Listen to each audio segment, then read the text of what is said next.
Hello, everybody. Logan here.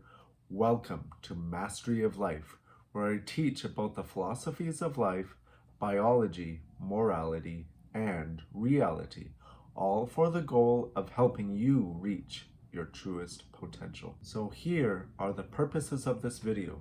Number one is understand where your inner calling comes from. Number two, how to use your mind to masterfully increase your ability to fulfill your vision. And number three, how to make your vision a reality.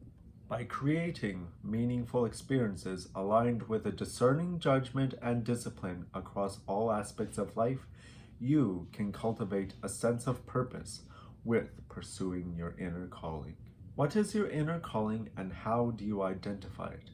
This is the result of the mosaic of experiences in which gives you an idea of the overarching purpose you are to develop, and the questions about life which does not have a negative underlying assumption in which you believe are important to be resolved. What does your inner calling consist of? Well, it consists of your purpose, the topics within that purpose, and activities that fulfill the overarching purpose or within the topics you are interested in. It is important to identify what activities give you energy and what activities drain your energy. As it says in Reality Transferring, where you choose to focus on preserves your energy. And this, along with developing your purpose, will kickstart your journey to living a fulfilling life. Your inner calling is not usually very specific. Therefore, it usually comes in your mind as an overarching mission you are to accomplish. Finding activities that fulfill your overarching purpose gives you opportunities to gain mastery through the flow state and capturing the essence of reality by observation. The flow state is the process where a bunch of positive neurochemicals flood the brain. This intensifies your focus and accelerates your ability to absorb new information and helps you become closer to mastering any new skill. Just know that intelligence is not fixed unless you believe that it is. So, how do you use your mind to masterfully increase your ability to fulfill your vision? Manifestation. It is not woo-woo, it is a product of psychology.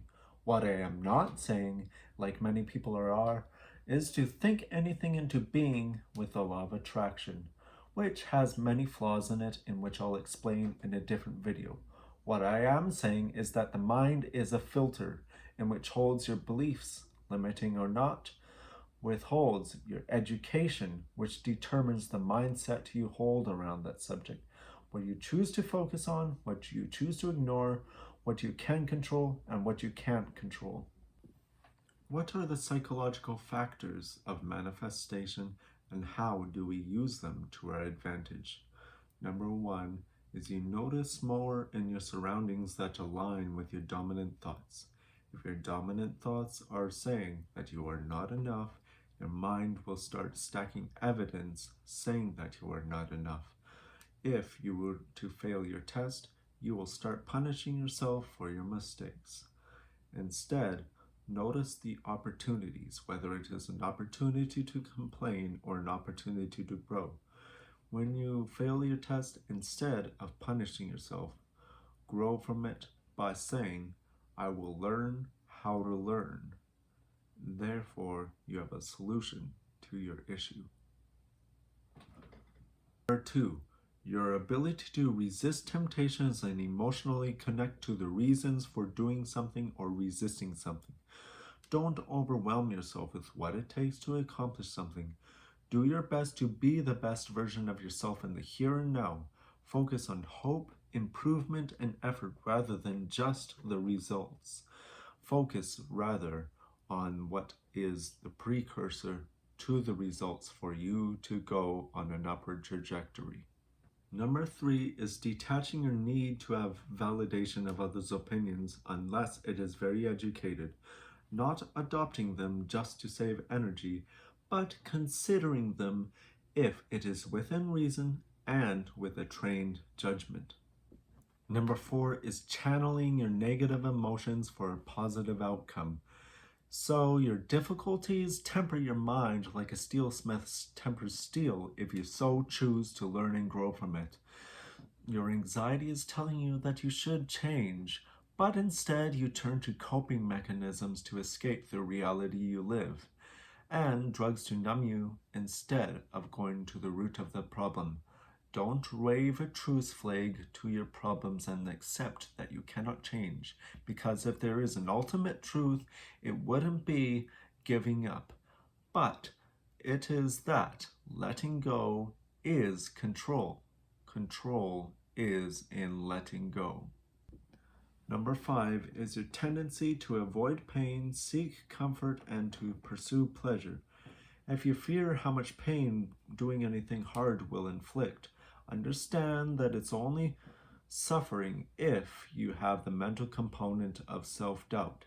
It is only discomfort if you have a self-identity, hope, and a why to keep you going through the tough times.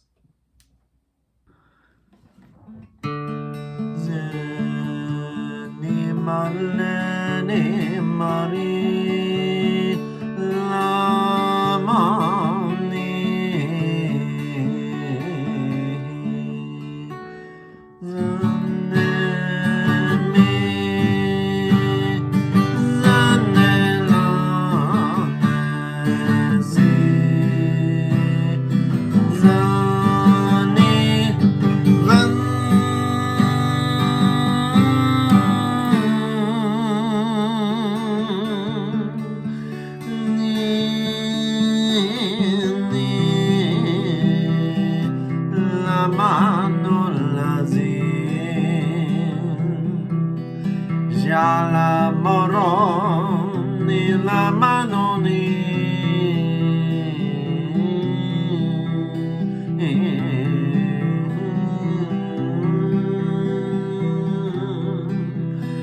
Zini la nore veni zimi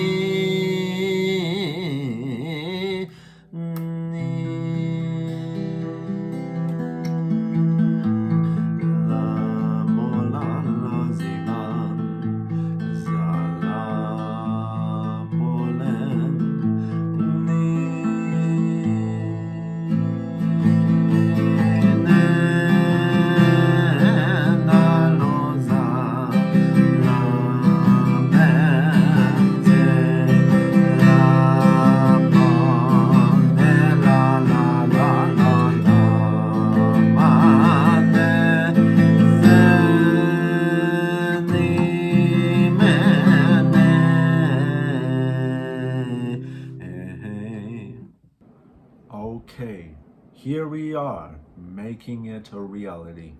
So how do we make it a reality and start to gain mastery? Number 1 is to capture the essence of reality before language models. A picture is worth 1,000 words, but the whole of reality is beyond words. It can point back to reality, but it is not reality. It gives a mechanical understanding that does not have the power to give someone experiences one cannot relate to. So capture the essence of reality before language models. Number 2, overcoming natural instincts by using them to your advantage. Your natural instincts are meant to keep you safe, though it does not know if your food is good or bad because of the industries that take advantage of that. It's the same with the media stealing your attention away from what is important. It is by using fear tactics, promises, or pleasure to influence you. You don't need to try too hard to override your natural tendencies, because identifying where and how your attention has been pulled can also help you identify where to wean off exposure and replace it with something more important and meaningful.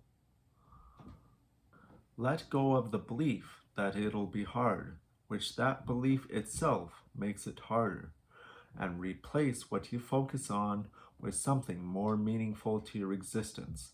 As Imam Ghazi says, If you have nothing to distract you, all you have is focus. Number 3 is optimizing time management and productivity, also with learning. With learning, there is spaced repetition, and then there's also active recall. Visualize the implementation, schedule the implementation of your vision, and then prioritize what you have learned, and then track results, and then reiterate. Okay, thank you everybody. I want you to see the best of yourself. Therefore, try to implement this. No, don't try.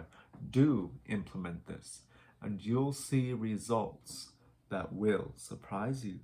So, wish you health and happiness, and see you in the next video. Well, I can't actually see you, but you know what I mean. Bye.